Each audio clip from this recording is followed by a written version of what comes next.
பந்திக்கு முந்தர ஆசாமிகள் நம்மள பல பேர் உண்டு. அப்படி முந்தறதுக்கு கூட முயற்சி பண்றவங்க நிறைய பேர் இருக்கிறாங்க. இதுல என்ன ஒரு விஷயம்னா, பந்திக்கு முந்தறது கூட தப்பு இல்லை. ஆனா அப்படி ஒரு விருந்துல ஆளா போய் உட்காந்து சாப்பிட்டா கூட வெளியில வர்றப்ப என்ன பெரிய விருந்து வச்சுட்டான், சாம்பார்ல உப்பு இல்லை, ரசத்துல காரம் இல்லை அப்படின்னு குறை சொல்லிட்டே வர்றது இருக்கு பாருங்க. அது சரியில்லை, நாகரிகமும் இல்லை. கல்யாண பத்திரிகையில என்ன போட்டிருக்குது, என் பொண்ணுக்கும் இன்னார் பையனுக்கும் கல்யாணம், எல்லாரும் குடும்பத்தோட வந்திருந்து மணமக்கள் ஆசீர்வதிக்கணும், இப்படித்தானே போட்டிருக்கோம். குடும்பத்தோட விருந்து சாப்பிட்டு சாப்பாடு எப்படி இருக்குன்னு அபிப்பிராயம் சொல்லிவிட்டு போங்க அப்படின்னா போட்டிருக்கு கல்யாண பத்திரிகையில. ஒருத்தர் வீட்டு விசேஷத்துக்கு போயிருக்கோம்னா எவ்வளவோ அசௌகரியங்கள் நமக்கு ஏற்படலாம். ஏராளமான கூட்டம் வந்திருக்கும். எல்லாரையும் அவங்க தனித்தனியா கவனிச்சுக்கிட்டு இருக்க முடியாது. நாம தான் அனுசரிச்சு நடந்துக்கணும். நாமளா போய் வாழ்த்த வேண்டியவங்களை வாழ்த்தி விட்டு சேரணும். அதை விட்டுட்டு பத்திரிக்கை கொடுத்தானேன்னு போனேன், கவனிப்பே சரியில்லை அப்படின்னு புலம்பிக்கிட்டு இருக்கக்கூடாது. ஒரு விருந்துக்கு போனா அங்க எப்படி நடந்துக்கணும் அப்படிங்கறத பத்தி கூட அனுபவசாலிகள் சில விவரங்கள்லாம் சொல்லியிருக்கிறாங்க. இந்த காலத்துல கல்யாணம், பிறந்த நாள், அது இதுன்னு நிறைய விருந்துகள் நடக்குது. அதெல்லாம் எதுக்காக? மனித உறவுகளை வளர்த்துக்கிறதுக்காக தான், வேற எதுக்கு? ஒரு விருந்துக்கு போனா அமைதியா பொறுமையா போய் உட்காரணும். அடிச்சு பிடிச்சிக்கிட்டு இடத்த பிடிக்க போறேன் அப்படின்னு நிற்கக்கூடாது. முதல் பந்தி நடந்துகிட்டு இருந்தா அது முடிஞ்சு இலை எடுத்து சுத்தம் பண்ணதுக்கு அப்புறம் போய் உட்கார்றது தான் நாகரீகம். இலை எடுக்கிறதுக்கு முன்னாடியே அங்க போய் உட்காந்தா நல்லா இருக்காது. நீங்க சாப்பிட்டுட்டு உட்காந்துருக்கீங்களா, சாப்பிட்றதுக்கு உட்காந்துருக்கீங்களா, பாக்குறவங்களுக்கு சந்தேகம் வந்துடும். அதே மாதிரி இலையில எல்லா ஐட்டமும் பரிமாறினதுக்கு அப்புறம் சாப்பிட ஆரம்பிக்கணும். ஒவ்வொரு ஐட்டமா வைக்க வைக்க நாம பாட்டுக்கு எடுத்து உள்ள தள்ளிட்டே இருந்தோம்னா எதை வச்சோம் எதை வைக்கலன்னு பரிமாறினவரே குழம்பி போயிடுவார். ஏன்னா எப்ப பார்த்தாலும் இலை காலியாவே இருக்கும். சாப்பிட்றப்போ உங்க சாப்பாட்டையே நீங்க கவனிக்கணும். அடுத்தவங்க இலையில என்ன இருக்கு, பக்கத்துல இருக்கிறவர் எதை அதிகமா சாப்பிட்றார், இதெல்லாம் நமக்கு என்னத்துக்கு? எல்லாரும் சாப்பிட்டு முடிக்கிற வரைக்கும் பொறுமையா இருக்கிறது தான் நல்லது. நீங்க மட்டும் திடீர்னு பாதியில எழுந்திருச்சு பக்கத்துல இருக்கிறவங்களுக்கு சங்கடமா இருக்குமேங்கிறதெல்லாம் யோசிக்காம நீங்க பாட்டு எழுந்திரிச்சு போகக்கூடாது. பக்கத்துல உள்ளவங்க உங்களை எழுந்திருக்க சொன்னா எழுந்திரிச்சு போகலாம். விருந்துகள்ல சாப்பாட்டை வீணாக்கிறதே ஒரு நாகரிகமா போட்டுது. இந்த காலத்துல சாப்பாட்டுக்கே கஷ்டப்பட்டுக்கிட்டு பல பேர் இந்த உலகத்துல இருக்கிறப்போ சாப்பாட்டை வீணாக்குறது எவ்வளவு பெரிய மோசம்ங்கிறத நினைச்சு பார்க்கணும். வேணுங்கிற அளவுக்கு கேட்டு வாங்கி சாப்பிட்றது தான் முறை.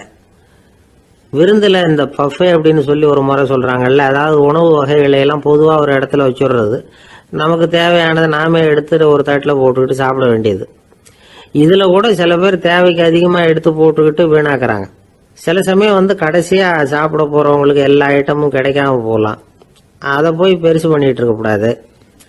என்ன சார், இந்த அளவுக்கு கூடவா நாகரிகம் தெரியாம இருக்கிறோம், இதை போய் பெருசா சொல்ல வந்துட்டீங்களே அப்படின்னு நினைக்கலாம். ஒருத்தர் ரெண்டு பேருக்கு இந்த விவரம் தேவைப்படலாம். அவங்க காதலையும் இது விழட்டுமேங்கிறதுக்காக தான் இது. ஒரு பெரிய கல்யாண விருந்து நடந்துகிட்டு இருந்தது. விருந்து மண்டபத்து வாசல்ல ஒருத்தர் நின்றுகிட்டு வர்றவங்களையெல்லாம் ரொம்ப மரியாதையா வணங்கி உள்ள அனுப்பி வச்சுக்கிட்டு இருந்தார். எப்படி தெரியுமா? வர்றவங்க கையெல்லாம் பிடிச்சி முத்தம் கொடுத்து அதுக்கப்புறம் உள்ள அனுப்பி வச்சுக்கிட்டு இருந்தாராம். கூட்டம்லாம் முடிஞ்சதுக்கு அப்புறம் அவர்கிட்ட போய் கேட்டிருக்கிறாங்க, சார் நானும் எவ்வளவோ விருந்துகளுக்கு போயிருக்கிறேன், இருந்தாலும் இவ்வளவு மரியாதையா வர்றவங்க கைக்கெல்லாம் முத்தம் கொடுத்து வரவேற்கிறத இங்கதான் பாக்குறேன் அப்படின்னு சொன்னாங்க. அதுக்கு அவரு சொன்னார், அட போங்க சார், நான் முத்தம் கொடுக்கல, முந்தின பந்திக்கு சாப்பிட்டவங்களே அடுத்த பந்திக்கும் வர்றாங்களான்னு மோந்து பார்த்து அனுப்பி வச்சுக்கிட்டு இருந்தேன் அப்படின்னார்.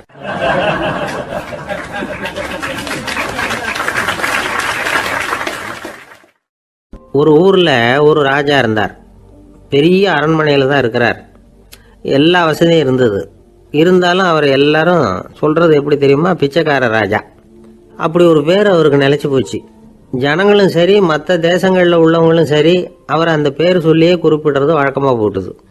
இது அவருக்கு ரொம்ப கவலையா போச்சு.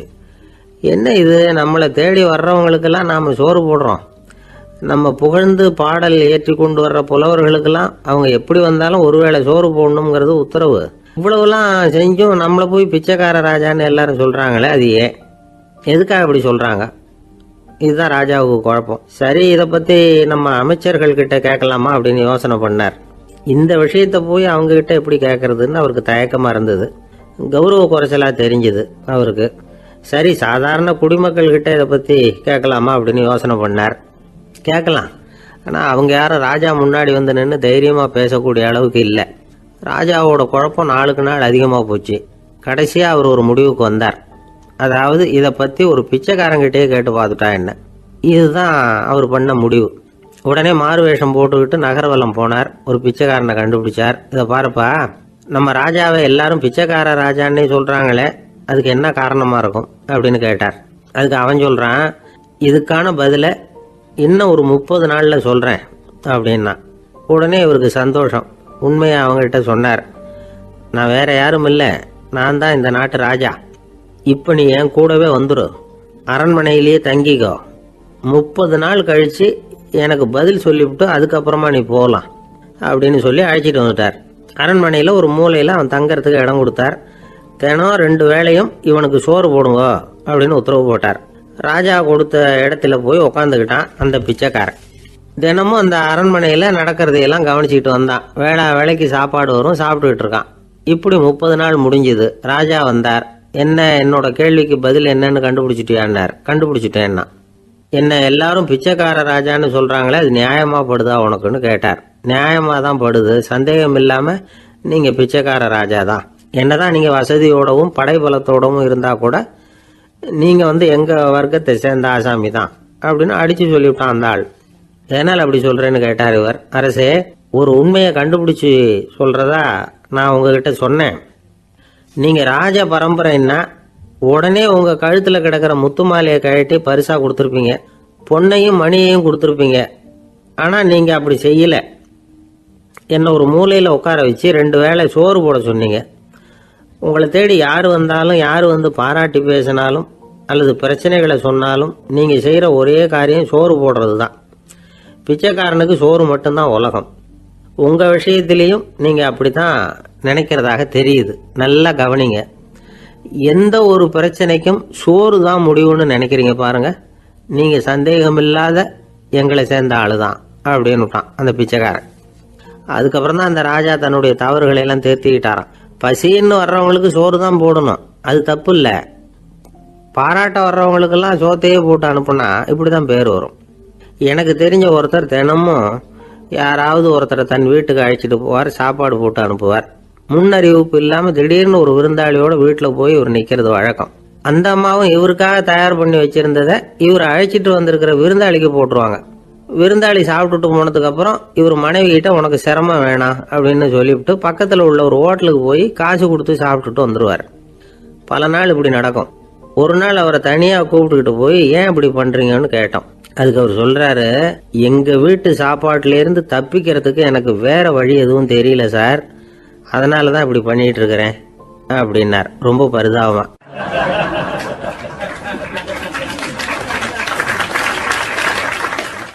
ஒருத்தன் எப்படி நடந்துக்கிறாங்கிறத வச்சு தான் அந்த ஆள் எப்படிங்கிறத நாம் முடிவு பண்ணுறோம். ஆளுமைன்னு சொல்கிறோம்ல, அதுக்கு சூழ்நிலைகளை ஆளுகின்ற தன்மை அப்படின்னு விளக்கம் கொடுக்குறார் ஒரு உளவியல் நிபுணர். சரி, ஒரு மனிதனுடைய ஆளுமையை உருவாக்குகிற விஷயங்கள் என்னென்ன? பிறப்பு, வளர்க்கப்பட்ட விதம், படிப்பு, நண்பர்கள், சமுதாயம், இப்படி நிறைய உண்டு. ஆளுமையின் அடிப்படையில் சில மனநோய்கள் உண்டாகுது. அதெல்லாம் என்னென்னங்கிறத தெரிஞ்சு வச்சுக்கிட்டோம்னா நம்ம கூட இருக்கிறவங்களை அடையாளம் கண்டுபிடிக்கிறதுக்கு அது ரொம்ப உபயோகமாக இருக்கும். ஃப்ரெனாய்டு ஆளுமை அப்படின்னு ஒன்று. இந்த கோளாறு உள்ளவங்க எப்படி இருப்பாங்க தெரியுமா? அதிக உணர்ச்சி, சந்தேகம், பொறாமை இதெல்லாம் அதிகமாக இருக்கும். வளைஞ்சு கொடுக்க மாட்டாங்க. அடுத்தவங்களோட இணக்கமான உறவு இருக்காது. அவங்க செய்கிற தப்புக்கெல்லாம் அடுத்தவங்களை குறை சொல்லிகிட்டு இருப்பாங்க. இது ஒரு ரகம். அடுத்தது ஸ்கிசாய்டு ஆளுமை அப்படின்னு சொல்கிறாங்க. இந்த கோளாறு உள்ளவங்க அடுத்தவங்களோட பழக கூச்சப்படுவாங்க. சின்ன வயசுலேயே இது ஆரம்பமாயிடுது. பகல் கனவுலேயே சஞ்சரிப்பாங்க. அவங்களுடைய விரோதம், கோபம் இதை கூட வெளியில் காட்டிக்க முடியாமல் இருப்பாங்க. இவங்களுக்கு அகமுகம், பிரச்சனைகள்லேருந்து ஒதுங்கி எதுலேயும் ஈடுபாடு இல்லாதவங்களாக இருப்பாங்க. இப்படி ஒரு ரகம். அடுத்தது சைக்ளோதமிக் ஆளுமை அப்படின்னு சொல்கிறாங்க. அது என்னென்னா, உணர்ச்சிகளில் ஏற்றத்தாழ்வு அதிகமாக இருக்குமா. சில சமயம் பார்த்தா மகிழ்ச்சியாக இருப்பாங்க, சில சமயம் சோகமாக உட்காந்துருப்பாங்க. அவங்க மனநிலைக்கு தகுந்த மாதிரி சமூக நிகழ்ச்சிகளில் பங்கெடுத்துக்குவாங்க.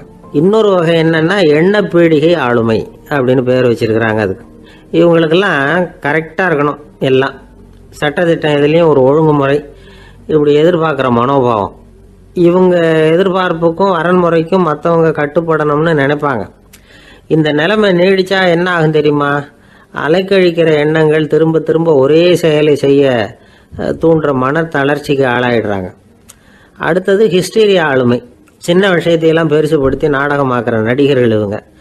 உணர்ச்சி அதிகம் உள்ளவங்க. இவங்க மன எழுச்சியில் பக்குவமின்மை, குழந்தைத்தனம், முதிர்ச்சியின்மை எல்லாம் இருக்கும். தன்னலம் மிக்க குணம், பிறர் தன்னை மட்டுமே கவனிக்கணும்னு நினச்சி செயல்படுறது, இதெல்லாம் இவங்க அடையாளம். அடுத்த ரகம் எப்படின்னா வளர்ச்சியற்ற ஆளுமைன்னு சொல்கிறாங்க.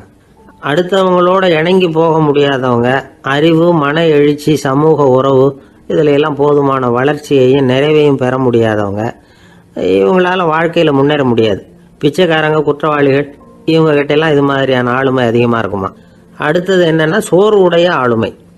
எதுலேயும் உற்சாகம் இல்லாமல் சோர்ந்து போயிருப்பாங்க. அதுக்கெல்லாம் நமக்கு வலிமை இல்லைப்பா அப்படின்னு சொல்லிட்டு இருப்பாங்க. சின்ன விஷயங்களுக்கெல்லாம் அதிர்ச்சி அடையிறது, வாழ்வின் சுவையை அனுபவிக்க முடியாதவங்க. இன்னொரு ரகம் இது கொதித்தெழும் ஆளுமைங்கிறாங்க. எதுக்கு எடுத்தாலும் ஆத்திரம், குரோதம், வன் செயல் இதுலாம் ஈடுபாடு இப்படி உள்ளவங்க. நத்தை வகை ஆளுமை அப்படின்னு ஒன்று. அடுத்தவங்க மேலே விரோதம் இருக்கும், அடிக்கணுங்கிற எண்ணம் இருக்கும். ஆனால் அதை அப்படியே வெளியில் காட்டாமல் அதே சமயம் அமைதியான முறையில் வெறுப்பை வெளிக்காட்டுற ரகம். இவங்கெல்லாம் பேசாமல் கம்முன்னு இருந்துக்கிட்டே நினைச்சதை நிறைவேற்றிடுவாங்க. முன்ஜாக்கிரதை ஆளுமை அப்படின்னு ஒரு ரகமா. பாதுகாப்பின்மை, சந்தேகம், முழுமையின்மை, அறவேக்காட்டுத்தனம் இந்த மனப்போக்கு அதிகமாக இருக்கிறதுனால அகம்பாவம், புடிவாதம், எச்சரிக்கை எல்லாம் அளவுக்கு மீறி இருக்கும். இதுவரைக்கும் நாம் பேசிக்கிட்டு இருந்த ஆளுமை பண்புகள் அளவுக்கு அதிகமாக போயிட்டுதுன்னா ஆளுமை கோளாறுகள் ஏற்படும். அதன் அடிப்படையில் மனவியாதிகள் வருமா. அதனால் இணக்கமான எல்லாரும் விரும்புகிற இயல்பான ஆளுமையை பெறுவதற்கு நாம் முயற்சி செய்யணும் அப்படிங்கிறது மனோதத்துவ நிபுணர்களுடைய ஆலோசனை. ஒருத்தர் ஒரு மனோதத்துவ டாக்டரை தேடிட்டு வந்தாராம். டாக்டர், எனக்கு மனசில் ஏதோ வியாதி, ஆளுமை கோளாறு, அதாவது எனக்கு சீக்கிரமாக செத்து போனால் தேவையில்லைன்னு தோணுது அப்படின்னாராம். உடனே அந்த டாக்டர், சரி அப்படின்னா இங்கே இருங்க, நான் வைத்தியம் பார்க்குறேன் அப்படின்னாராம்.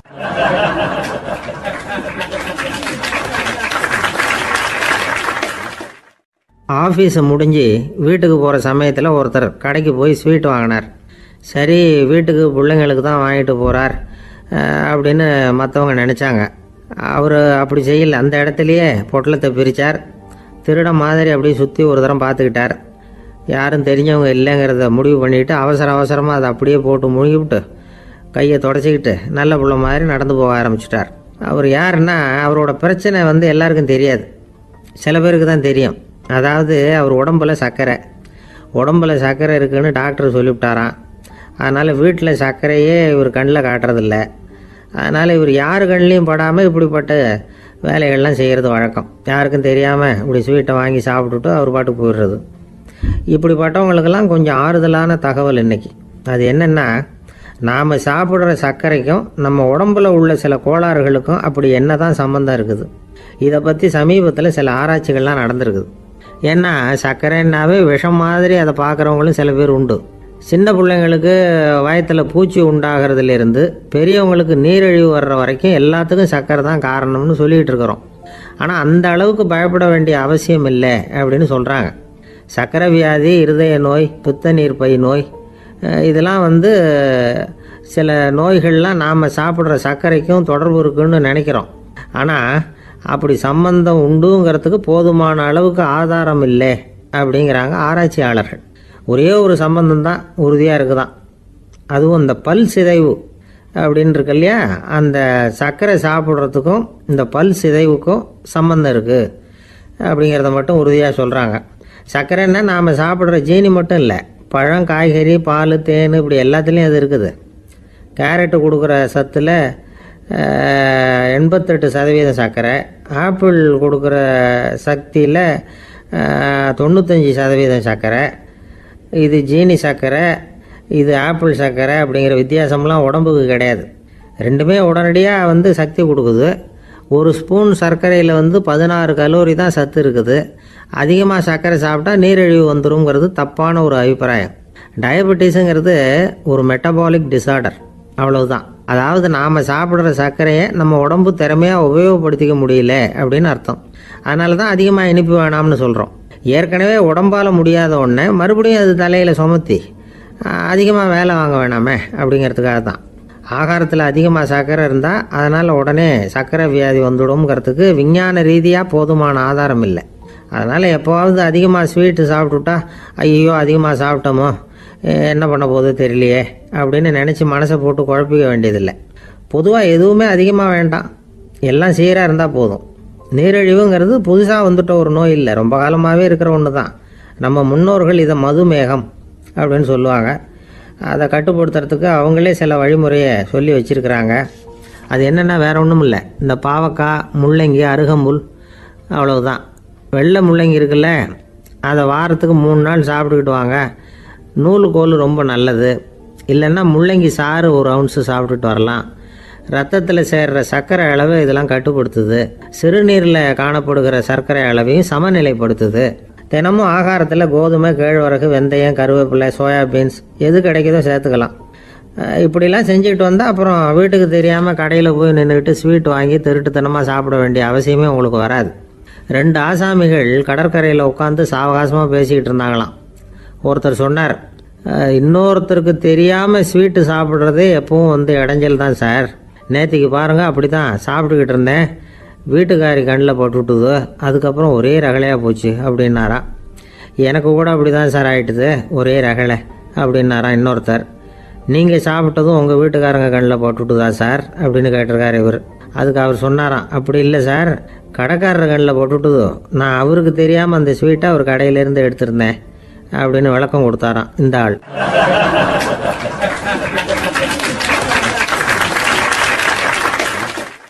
ஒருத்தர் முகத்தை தொங்க போட்டுக்கிட்டு ஒரு மாதிரியாக வந்தார். என்ன விஷயம்னு விசாரித்தேன். என்னுடைய நண்பன் ஒருத்தங்கிட்ட கருத்து வேறுபாடு, இனிமேல் நமக்குள்ளே எந்த சம்மந்தமும் வேணாம்னு நட்பை முறிச்சிட்டு வந்துட்டேன்னா. நண்பர்கள்னு இருந்தால் கருத்து வேறுபாடு வரத்தான் செய்யும்னு. கருத்து வேறுபாடு வராமல் இருக்கிறதுக்கு ஏதாவது வழி உண்டா அப்படின்னு கேட்டாங்க. அதை பற்றி நிபுணர்கள் சில யோசனைகளை சொல்லியிருக்கிறாங்கன்னு. முதல் விஷயம் என்னென்னா, உங்கள் நண்பனுக்கு ஒரு செய்தி சொல்லணும்னா அதை நீங்களே நேரடியாக சொல்லுங்கள், அல்லது உங்கள் கைப்பட கடிதம் எழுதுங்க. அதாவது நேரடி தொடர்பு முக்கியம். அதை விட்டுட்டு இன்னொருத்தர் மூலமாக நண்பர்களுக்கு செய்தி அனுப்புனா நீங்கள் சொல்கிற செய்தி அப்படியே போய் சேராது, அது சேதமாயிடும். கூட்டி குறைச்சி சொல்லிவிடுவாங்க, அது குழப்பத்தில் கொண்டாந்து விட்டுரும். இது ஒரு யோசனை. 2வது யோசனை என்னென்னா, நீங்கள் ஒரு நல்ல காரியத்தை செய்யும் பொழுது உங்கள் நண்பரையும் சேர்த்துக்குங்க, அவருக்கும் அதில் ஒரு ஈடுபாட்டை உருவாக்குங்க. 3வது யோசனை, நம்ம பக்கத்தில் இருக்கிற நண்பர் மகிழ்ச்சி அடைகிற மாதிரி ஏதாவது செய்யணும். சின்ன சின்ன செயல்களாக இருந்தாலும் பரவாயில்ல, அவர் நமக்கு எதுவும் செய்யலையே, நாம் எதுக்கு செய்யணும் அப்படின்னு நினச்சிக்கிட்டு இருக்கக்கூடாது. 4வது யோசனை என்னென்னா, உங்களுக்கு ஒரு பிரச்சனையா அல்லது உங்கள் நண்பருக்கு ஒரு பிரச்சனையா, எதுவாக இருந்தாலும் 2 பேரும் சேர்ந்து உட்காந்து ஆலோசனை பண்ணுங்கள். நம்ம யோசனையும் கேட்கப்படுதே அப்படிங்கிற நினைப்பே அவருக்கு ஒரு மன நிறைவை உண்டாக்குமா. 5வது யோசனை, உங்கள் நண்பர் ஏதோ ஒரு காரியத்தை செய்கிறார், நீங்கள் உடனே அவசரப்பட்டு நீ செய்கிறது தப்புன்னு தீர்ப்பு சொல்லக்கூடாது. அவர் அதை செய்யறதுக்கான நியாயங்கள் எவ்வளோ இருக்கும், அதை புரிஞ்சுக்கிறதுக்கு முயற்சி பண்ணணும். 6வது யோசனை, உங்கள் நண்பர் என்ன சொன்னாலும் அதை பொறுமையாக கேளுங்க. அவர் சொல்கிறத புரிஞ்சுக்கணும், அவர் சொல்ல விரும்புகிறத புரிஞ்சுக்கணும், அவர் சொல்ல முடியாமல் தவிக்கிறதையும் புரிஞ்சுக்கணும்.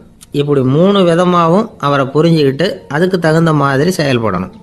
7வது யோசனை என்னென்னா, உங்கள் நண்பர் உங்ககிட்ட ஏதோ ஒரு கருத்தை சொல்கிறார், அது உங்களுக்கு பிடிக்கல, அதுக்காக உடனே நீ சொல்கிறது சரியில்லை, நான் ஒத்துக்க மாட்டேன் அப்படின்லாம் மறுத்துக்கிட்டு இருக்கக்கூடாது.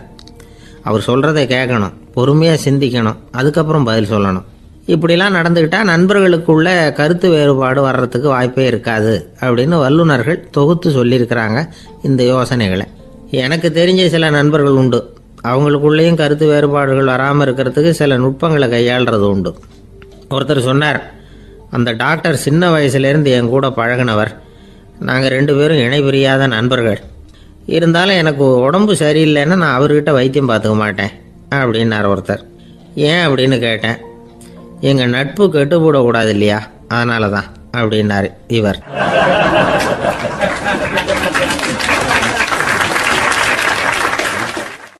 ஒரு மனுஷனுக்கு 3 விதத்தில் கர்வம் உண்டாகிறதுக்கு வாய்ப்பு உண்டு. பணம், பதவி, புகழ். பணம் அதிகமாக வந்தால் கர்வம் வரலாம், பதவி பெருசாக வந்துட்டுதுன்னா கர்வம் வரலாம், புகழ் அதிகமாக போனாலும் கர்வம் வரலாம். இந்த 3 வகையான கர்வத்துக்கும் இடம் கொடுக்காம இருக்கிறாங்க பாருங்க, அவங்க தான் சிறந்த மனிதர்கள். ஒரு பெரிய பொறுப்பில் இருக்கிறவங்களுக்கு கர்வம் வந்துடக்கூடாது. அப்படி வந்துட்டுதுன்னா அது எல்லாருக்கும் இடைஞ்சல். ஒரு ராஜா இருந்தார். அவர் ஒரு நாள் தன்னுடைய தலைநகரத்தை சுற்றி வந்துக்கிட்டு இருந்தார். ஒரு இடத்துல ஒரு அழகான நிலத்தை பார்த்தார். ஆஹா, இந்த இடத்துல நமக்குன்னு ஒரு மாளிகையை கட்டினா எவ்வளோ நல்லா இருக்கும் அப்படின்னு நினச்சார். ராஜா நினச்சா அது முடியாத காரியமா? சரி, இந்த நிலம் யாருக்கு சொந்தம்னு விசாரிங்க அப்படின்னார் பக்கத்தில் இருந்தவங்கக்கிட்ட. அவங்கெல்லாம் ஓடி போய் விசாரித்தாங்க. அந்த இடம் ஒரு வயசான கிழவிக்கு சொந்தம், வயசான அம்மாவுக்கு சொந்தமாக.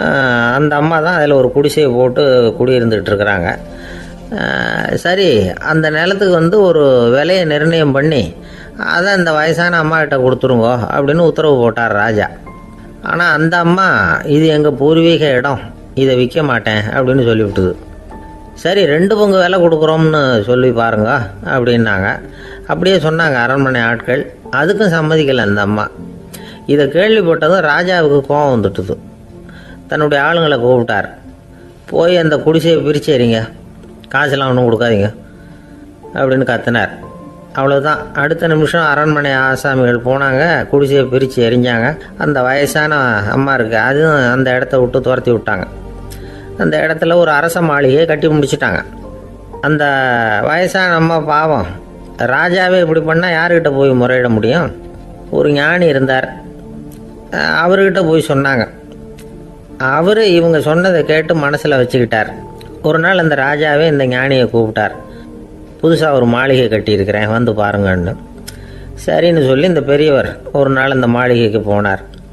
சும்மா போகல, ஒரு கழுதையையும் ஓட்டிகிட்டு போனார். கொஞ்சம் சாக்குகள், வெத்து சாக்கு, அதையும் எடுத்து கழுதை முதுகில் போட்டு கழுதையை ஓட்டிகிட்டு போகிறார். ராஜா பார்த்தார்.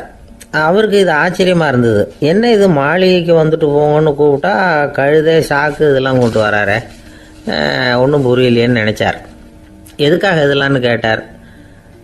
அரசருடைய தோட்டத்திலேருந்து கொஞ்சம் மண் எடுத்துகிட்டு போகிறதுக்கு ஆசைப்படுறேன், அதுக்கு நீங்கள் அனுமதி கொடுக்கணும் அப்படின்னாரு இவர். இது என்ன வேடிக்கையான கோரிக்கையாக இருக்குது அப்படின்னு நினச்சார் ராஜா. இருந்தாலும் மண் தானே கேட்குறாரு, எடுத்துகிட்டு போகட்டுமே அப்படின்னு நினச்சார். சரின்னு அனுமதி கொடுத்தார். அந்த பெரியவர் தோட்டத்துக்கு போனார், மண்ணை வெட்டினார், சாக்கில் போட்டு நிரப்புனார். ராஜாவை கொஞ்சம் கிட்ட வாங்கன்னு கூப்பிட்டார். இந்த மண் மூட்டையை தூக்கி கழுதையோட முதுகில் வைக்கணும், கொஞ்சம் உதவி பண்ணுங்கன்னார். ஓ, பண்ணுறேனே அப்படின்னு சொல்லி ராஜா கிட்ட போனார். மூட்டையை தூக்கி பார்க்குறாரு, முடியல, திணறி போயிட்டார். இப்போ அந்த ஞானி பேசினாராம். அரசே, இந்த ஒரு சாக்கு மண்ணையே உங்களால் தூக்க முடியல, அந்த கிழவிகிட்ட இருந்து அந்த அக்கிரமமாக அபகரித்த இந்த தோட்டம் பூராவையும் சுமக்கணும்னு ஆசைப்படுறீங்களே, அது உங்களால் முடியுமா அப்படின்னு கேட்டாராம். ராஜா யோசனை பண்ண ஆரம்பித்தார். தன்னுடைய செயலுக்காக வருத்தப்பட்டாராம். அந்த வயசான அம்மாவை உடனடியாக வரவழைச்சார். தாயே, தப்பு பண்ணிட்டேன், என்னை மன்னிச்சுக்குங்க, இன்னையிலேருந்து இந்த மாளிகையும் தோட்டமும் உங்களுக்கு தான் சொந்தம் அப்படின்னு சொல்லிவிட்டாராம். போகிறப்ப இந்த உலகத்திலேருந்து எண்ணத்தை எடுத்துகிட்டு போக போகிறோம், அதனால் ரொம்பவும் அலட்டிக்க வேண்டியதில்லை, கர்வப்பட வேண்டியதில்லை அப்படிங்கிறது ஒரு பெரிய உபதேசம். ஒரு பெரிய மனுஷன் சாக கிடந்தார், ரொம்பவும் அழுதார். ஏன் அழறீங்க அப்படின்னு கேட்டாங்க சுற்றி இருந்தவங்க. நான் சாகிறதுக்காக கவலைப்படலை, நான் நம்ம ஜனங்களுக்காக எவ்வளவோ காரியம்லாம் செஞ்சுக்கிட்டு வந்தேன். நான் செஞ்சுக்கிட்டு வந்த சேவையை இனிமேல் யார் செய்ய போகிறாங்க, அது யாரால் முடியும், அதை நினச்சி தான் அழறேன் அப்படின்னாராம். ஒருத்தர் முன்னாடி வந்தார்.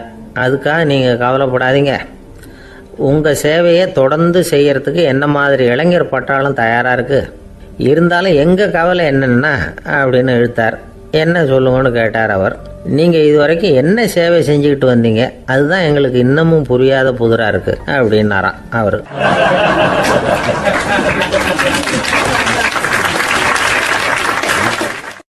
ஒரு சிகை அலங்கார கூடம், ரொம்ப சுறுசுறுப்பாக எல்லாரும் வேலை செஞ்சுக்கிட்டு இருக்கிறாங்க. முடிவெட்டிக்க வந்திருக்கிறவங்க நிறைய பேர், எல்லாரும் வரிசையாக உட்காந்துருக்குறாங்க. அந்த சமயத்தில் திடீர்னு கதவை திறந்துக்கிட்டு ஒருத்தர் உள்ளே வர்றார். அவர் ஒரு பெரிய மனிதர், அவரும் முடிவெட்டிக்கிறதுக்காக தான் உள்ளே வந்திருக்கிறார். அவரை பார்த்த உடனே அங்கே வரிசையில் உட்காந்துருந்தவங்க எல்லாரும் எழுந்திரிச்சு அவர்கிட்ட வந்துட்டாங்க. அவரை சுற்றி நின்றுட்டாங்க. எப்படி இருக்கிறீங்க, நல்லா இருக்கீங்களா அப்படின்னு விசாரிக்க ஆரம்பிச்சிட்டாங்க. எல்லாம் முடிஞ்சதும் வந்தவர் கேட்டார், வரிசையில் கடைசியாக இருக்கிறவர் யார் அப்படின்னு கேட்டார். ஏன்னு கேட்டாங்க. நான் அதுக்கு அடுத்தபடியாக உட்காரணும், அதுக்காக தான் கேட்குறேன் அப்படின்னார். உடனே அங்கே இருந்தவங்கெல்லாம் என்ன சொன்னாங்க தெரியுமா?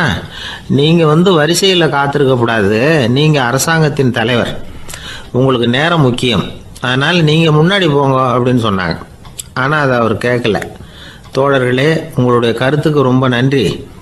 எல்லாரும் வரிசையாக தான் வரணும், அதுதான் முறை. வரிசையில் வரணுங்கிற நடைமுறையை நானும் பின்பற்ற விரும்புகிறேன்.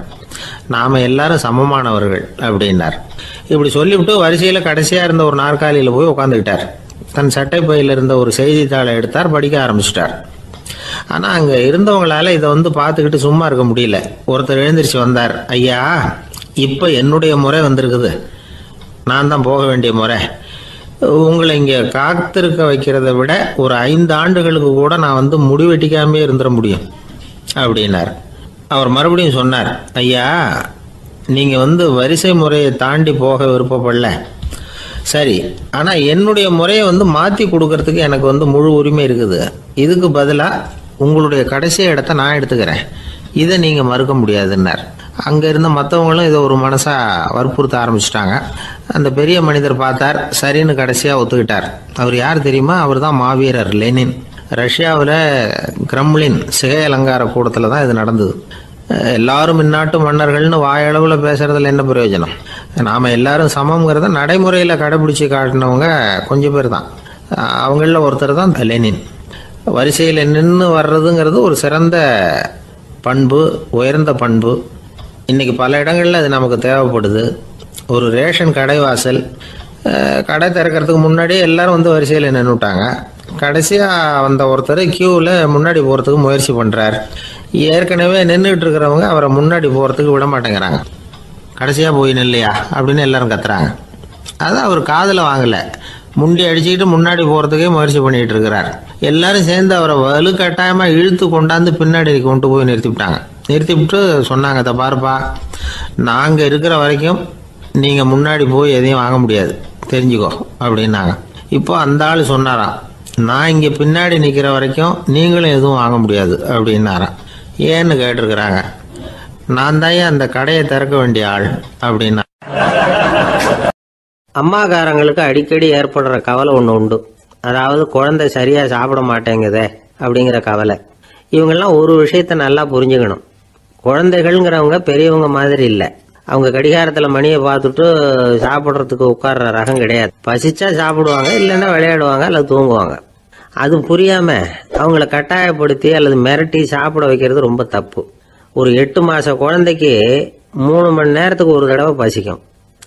அந்த நேரம் பார்த்து சாப்பாடு கொடுத்தா அடம் பண்ணாமல் அது பாட்டுக்கு சாப்பிட்றோம். அதே குழந்தைக்கு 1 வயசு ஆகிறப்போ 4 மணி நேரத்துக்கு ஒரு தடவை பசிக்கும். இந்த வயசுல இயற்கையாகவே பசி குறைஞ்சிருக்கும். அது புரியாமல் என் குழந்தை முன்னாடி மாதிரி இப்போ சரியாக சாப்பிட மாட்டேங்கிறான் அப்படின்னு சில பேர் டாக்டர்கிட்ட போய் சொல்லிக்கிட்டு இருப்பாங்க. இன்னொரு விஷயம், ஒரு குழந்தைக்கு வயசு அதிகமாகிற வேகத்துக்கு உடம்பு எடையும் அதிகமாகிக்கிட்டே போகாது. உடம்பு எடை அதிகமாகிற வேகம் குறைஞ்சிக்கிட்டே வரும். 6 மாத குழந்தைக்கு ஒரு வாரத்தில் 150 கிராம் எடை கூடும். ஒரு வயசுல வாரத்துக்கு 71 கிராம் எடை கூடும். இது புரியாமல் அதிகமாக சாப்பாட்டை கொடுத்து குழந்தைய கஷ்டப்படுத்தக்கூடாது. ஏன்னா அளவுக்கு மீறின உணவு அஜீரணத்தை உண்டு பண்ணிவிடும். குழந்தைக்கு ஒரு தட்டில் கொஞ்சமாக ஆகாரத்தை வச்சு கொண்டுகிட்டு போய் கொடுக்கணும். மலை மாதிரி குவிச்சு வச்சா அதை பார்த்ததுமே பசி அடங்கி போயிடும். அடித்து மிரட்டி பயமுறுத்தி குழந்தைய சாப்பிட வைக்கிற பழக்கம் இருக்குது பாருங்க, அதுக்கு ஃபுட் ஃபோர்ஸிங் அப்படின்னு பேர். இப்படி பண்ணினா குழந்தைக்கு சாப்பாட்டில் விருப்பம் குறைஞ்சிரும், அதை கண்டாவே வெறுக்க ஆரம்பிச்சிடும். அது மாதிரி உளம் சார்ந்த பசி குறைவு, சைக்கோஜெனிக் அனோரெக்சியா, அது ஏற்படுமா. சாப்பாடுங்கிறதே ஒரு தண்டனை மாதிரி தோணும். குழந்தைகளுக்கு பிடிச்ச மாதிரியான ஆகாரத்தை கொடுக்கணும். சத்து அதிகம் இருக்குங்கிறதுக்காக அதுக்கு பிடிக்காத ஆகாரத்தை கொடுத்து கட்டாயப்படுத்தக்கூடாது. குழந்தைகளுக்கு 2 வயசு ஆகிறப்போ இயற்கையாகவே எதிர்மறை குணம் உண்டாகும். அதாவது அந்த எதிர்மறையாக பேசுறது. இது மாதிரி சமயங்களில் நாம் என்ன சொல்கிறோமோ அதுக்கு நேர்மாறாக நடந்துக்கும். ஏட்டிக்கு போட்டி, சாப்பிட சொன்னால் விளையாட போவோம், விளையாட சொன்னால் சாப்பாடு கேட்கும். இதை புரிஞ்சுக்கிட்டு நடந்துக்கணும். குழந்தை சொன்ன பேச்சை கேட்கலேன்னு கோவப்படக்கூடாது. குழந்தை வளர வளர பிடிவாத குணம் வர்றது சகஜம். கேட்டதை வாங்கி கொடுத்தாதான் சாப்பிடுவேன் அப்படின்னு பிடிவாதம் பண்ணும். வாங்கி கொடுத்து விடுறது தான் உத்தமம். நீங்களும் அதுகிட்ட பிடிவாதம் பண்ணிட்டு இருக்கக்கூடாது. ஏன்னா கேட்டது கிடைக்கலையேங்கிற ஏமாற்றம் கூட குழந்தையோட பசியை குறைச்சிரும். கேட்டது கிடைச்சுட்டா பசி அதிகமாகும், கொடுத்ததை மளமளன்னு சாப்பிட்றோம். குழந்தைகளுக்கு கண்ட கண்ட நேரத்தில் சாப்பிட்றதுக்கு எதையாவது வாங்கி கொடுத்துக்கிட்டு இருந்தா சாப்பாட்டு நேரத்தில் சாப்பிடாம அடம் பண்ண ஆரம்பிச்சிடும். பள்ளிக்கூடம் போகிற பிள்ளைங்க காலை உணவை சரியாக சாப்பிட மாட்டாங்க. அச்சம், அவசரம், பரபரப்பு இதெல்லாம் தான் காரணம். பள்ளிக்கு புறப்படுறதுக்கு ஒரு 3/4 மணி நேரத்துக்கு முன்னாடியே சாப்பாடு போட்டுருங்க, அது சரியாக போடும். படிக்கிற குழந்தைகள் உடல் சோர்வு, மனச்சோர்வு இது காரணமாக கூட சாப்பிட மறுக்கிறது உண்டு. இப்போ உதாரணமாக சாயந்தரம் விளையாடி விட்டு வீட்டுக்கு வந்ததும் சாப்பிட சொன்னால் வேணாம்பாங்க. இது உடல் சோர்வு. ரொம்ப நேரம் வீட்டு பாடங்களை செஞ்சு முடித்த கையோடு சாப்பிட சொன்னாலும் அவங்களால சரியாக சாப்பிட முடியாது. இது உளச்சோர்வு, அதாவது மனச்சோர்வு.